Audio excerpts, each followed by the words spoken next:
Hi, mamas, and welcome. I'm Carol Webb, the founder of Just Breathe Mama Coach. I'm a stay-at-home mom and I coach stay-at-home moms, helping them navigate the overwhelm to create a more manageable life. I'm interviewing creative entrepreneurs with the intent to spark some creativity within you. And I'm thrilled to be introducing our next guest. This is Elna Cain of Twins Mommy and Elna Cain. She's a mom to twins, a blogger, and a freelance writer. She started blogging in 2014 and over the years has built two businesses, manages multiple sites, and has a thriving Facebook group, of which I am a member. So welcome, Elna. I'm so happy to have you here. Well, thank you for having me and asking me to join your podcast. This is an amazing podcast. I didn't even learn about it until right now. So this is awesome. Great. So please tell me, what is your story? How did you become a freelance writer and a blogger, especially after having twins? Yeah, my whole journey did start because of having twins.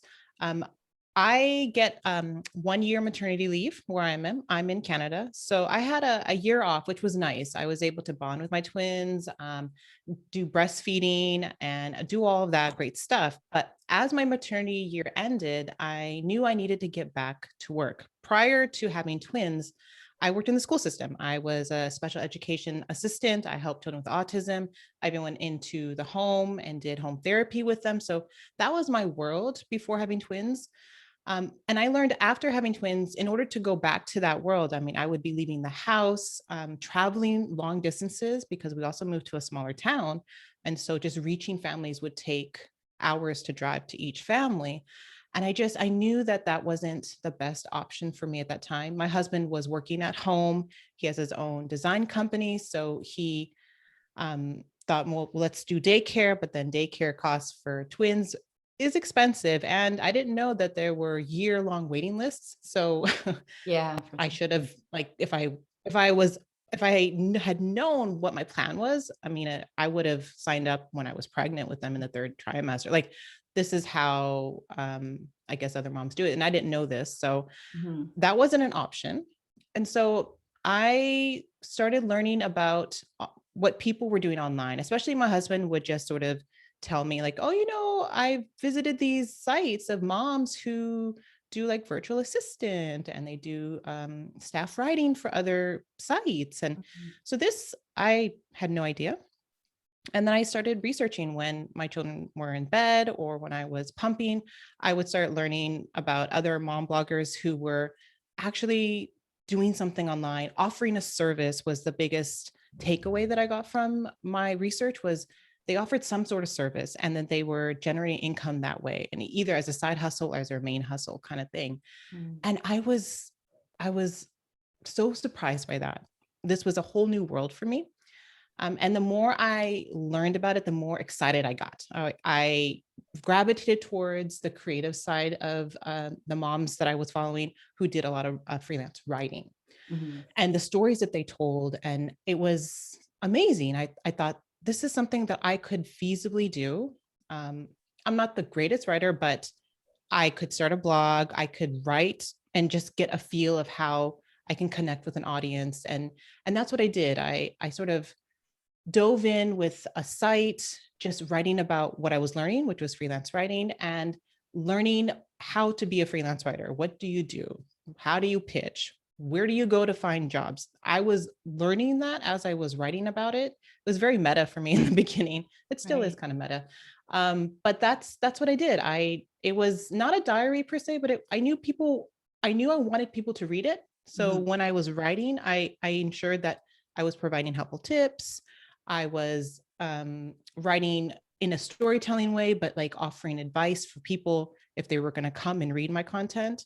So I knew a little bit about that. And the more I read other bloggers and other, especially big bloggers like, Neil Patel and John Morrow and those big, influencers in the blogging industry, I learned how they were writing, especially because they shared a lot of their writing tips.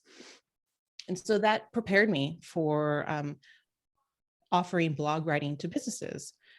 And through that whole process, I mean, I made many mistakes, but I learned what to do. I had my own roadmap. And over the years, I've learned that people started asking me for advice. And that's when this whole mompreneurship flourished for me. I offered coaching, and then I offered a course, and it just sort of snowballed from there.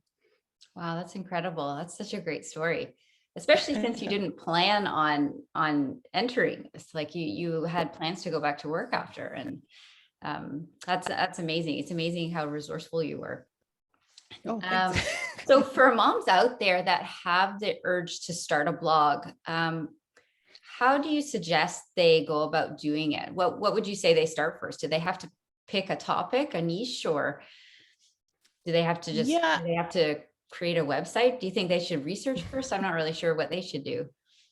Yeah. I mean, my suggestion always is, if you are interested in starting a blog, you can go different routes with this. I always say to new bloggers, take that first year of blogging to learn about blogging. I mean, this is what I did. I took that first year of starting my blog to write about what I was learning and incorporating that. I learned about marketing tips. So I write about marketing tips for other writers.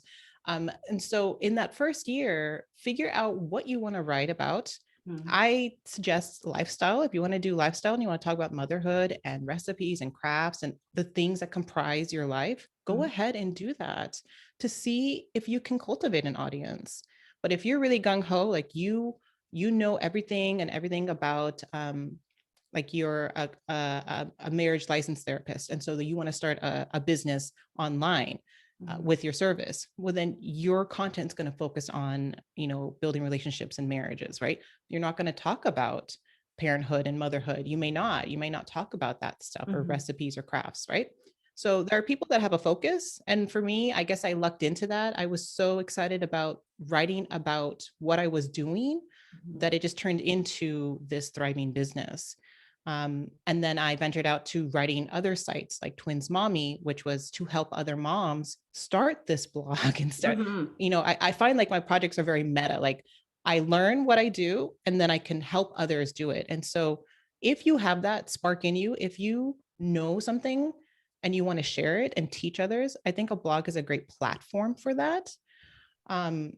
And you don't even have to be an expert in what you want to teach. I mean, I know a lot of people are hesitant because, well, I don't have a degree in it and I don't have much experience in it. I'm a new mom. I just started, my babies are 6 months old and I'm still learning to be a mom, and that's okay. You just have to be one step ahead of your audience, basically.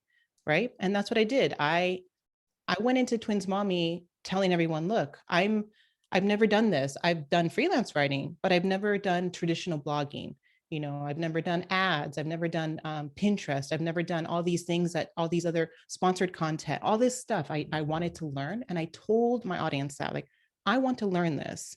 You follow me if you want to learn it too, kind of thing. And I cultivated an audience that way too.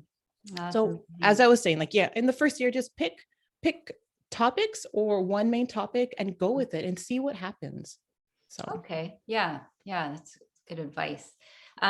Is it pretty easy to monetize a blog once you get your blog established?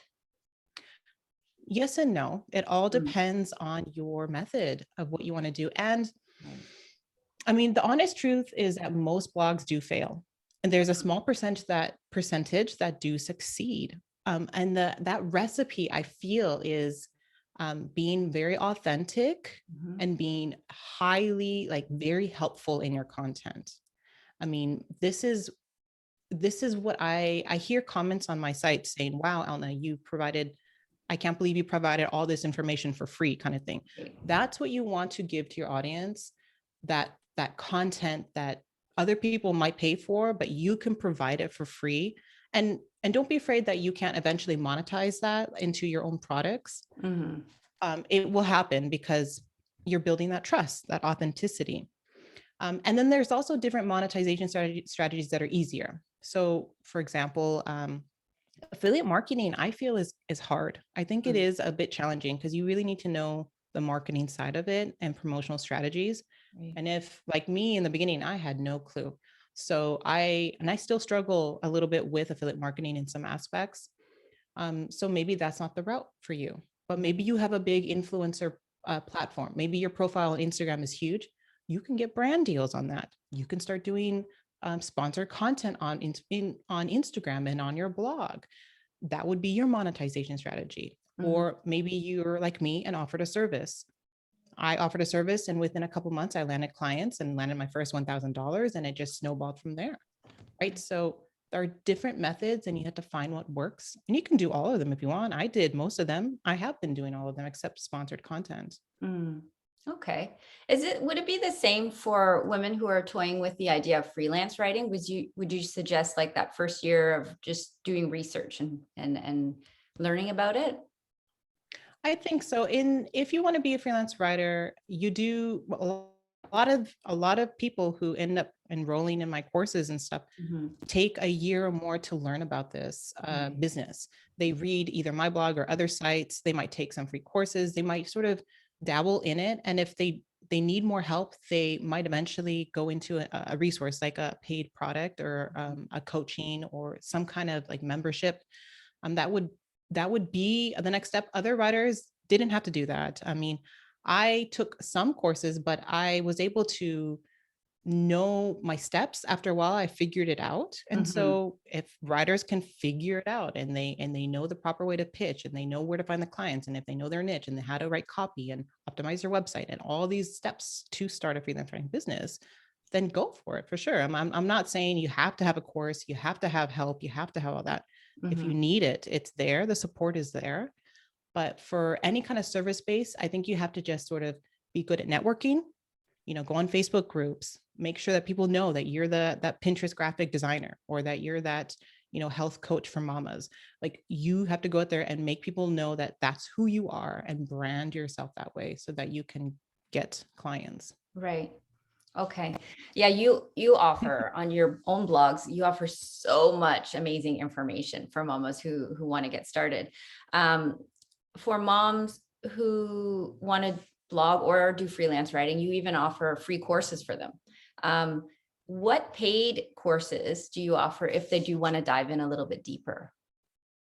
Yeah. So if you're interested in freelance writing, I do offer several actually courses. My main flagship course is Write Your Way to Your First 1K. And this is my most comprehensive course that just walks you through the business side of freelance writing. Not so much how to write, although there is a module on basic writing tips. I do have other courses that are more focused for writing.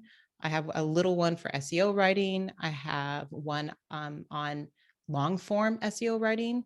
That's freelance blogging in a weekend, freelance blogging in a weekend. And I also have a website course for freelance writers. So I have a writer website in a weekend course. So I have aspects of different, if they need help in different areas at different price points because I do want to help as many people as possible. Over on Twins Mommy, I have my main course is Ready Set Blog for Traffic, because I feel like in order to thrive online as a blogger, you need an audience, you need eyeballs. And for me, that's traffic. Right. And so that's the first big step before you monetize your blog, is to get that initial traffic. Okay. What is the top question that you get asked by moms who want to start blogging or freelance writing? The biggest question is what niche to pick. Basically, right. How do I find that right niche? I don't get a lot of how to make money, because I think a lot of moms know that they need to start somewhere, and to start somewhere you need an idea, a topic, something to share. And so for a lot of people, it's difficult to get to that first step. Right. And so I try, like I said, on my blog to have some tips, but my course is geared for, you have a blog already, your niche, now you have to get traffic to it. So I do teach moms to sort of the next level up. But I do get lots of people, asking about niche ideas, different ways to funnel that niche to product ideas, things like that. So, and that's great, because I know that moms are planning. They're planning that stage. They know what they want their blog goal to be. They want to make money blogging, or they want to have a side hustle and make X amount of dollars per month. How do I get to that point? And so I get a lot of questions about that initial startup. Okay. Way. And blogging isn't dead. You know how you hear that sometimes? Oh, blogging's dead. I don't believe that, but it isn't, is it? It's still very, very much alive and thriving. It is. It's changed somewhat. I mean, Mhm, more people are now in video, right? They're mhm, doing video content and they're doing podcasting, audio content. I mean, those are huge platforms, mhm, but I think you can still funnel people from Instagram, from Pinterest, from social media, Facebook to your main home base. I always suggest, have that home base, which is your blog, so mhm, that people can go to it. I mean, I find YouTubers all the time when I'm on YouTube, and I always check, do they have a blog? Because I want to see more of that. I want to see, like, what do they have other than their YouTube channel? Like, do they have a mhm, shop? Do they have a course? Do they have services? I'm always very interested in that to see, especially for big YouTubers that have a lot of subscribers. Are they utilizing their brand efficiently? Like, I always am interested in that. And same thing with Instagram. Do they have other ways to contact them? Do they have Pinterest profile or another blog? mhm. And I think it's important. People still read blogs. I still get comments. It's still the main way for businesses to get those leads is through their content. Right. What do you think the biggest benefits that moms would receive from starting a creative venture like blogging or freelance writing? A creative outlet for sure. Mhm, And having something of your own, I think, is important. After I had my twins, I mean, I was in mom mode. Like, all my husband and I talked about was our twins and like my milk production. Like, it right? was Yeah. very much Diapers like, and so yes, like yeah, we have to yeah. buy more diapers, and it was very much twin stuff. And so, like, Yeah. I needed a creative outlet.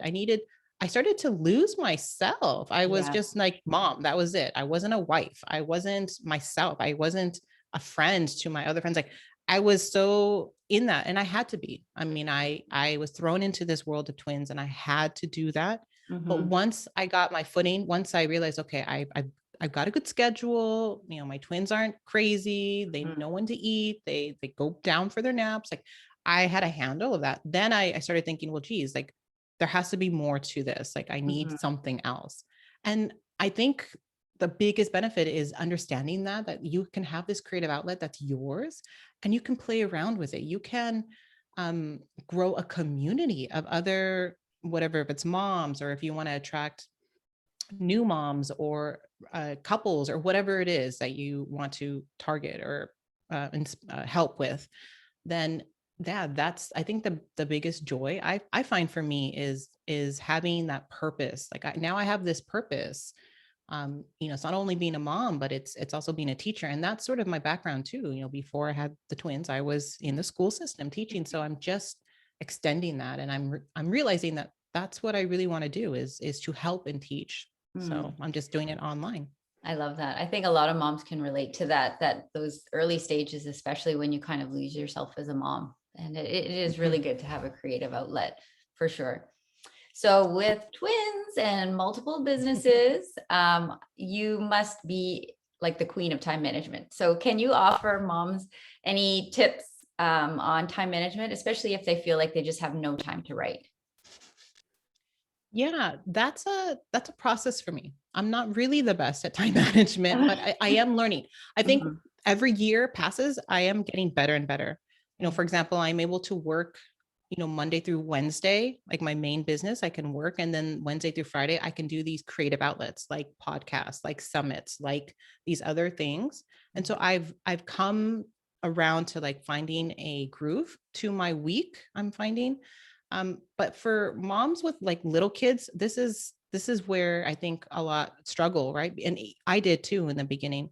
mhm, I only worked when my twins were sleeping. So if they napped during the day, instead of doing chores, instead of doing all that stuff that other moms need to like want to do, I would take that time to whatever it is, write a blog post, a pitch, or whatever it is for a business task to further your blog along. You only mhm. need, you don't even need an hour. You can do that in blocks of 10 minutes here, 10 minutes there. Right.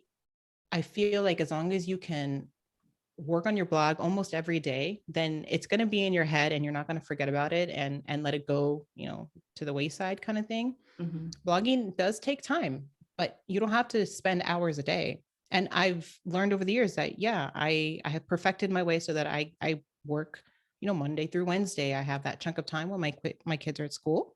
that's when I work. While my kids are out of school, I'm back to, doing organizing and meal prepping and all that stuff and playing with the kids and all that. So Right. I can find that. Yeah. And if you can find that balance of, have a little bit of blog time, and then you can go back to your mom mode and whatever, Right. it's cleaning and going for an appointment or whatever.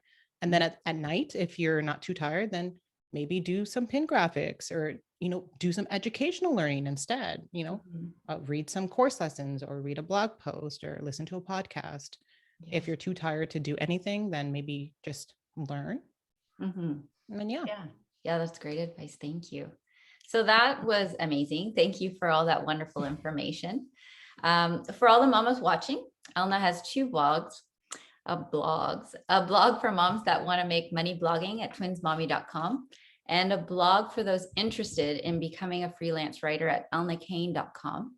Her IG handle is Elna Cain, and she's got a Facebook group for mompreneurs called Mom to Mompreneur, and that's got tons of amazing information on there as well. So thank you so much once again for coming on here. It's been, I think, very informative for the mamas out there that are looking to start something up for themselves. Thank you for having me. This was Yeah, exciting. thank you.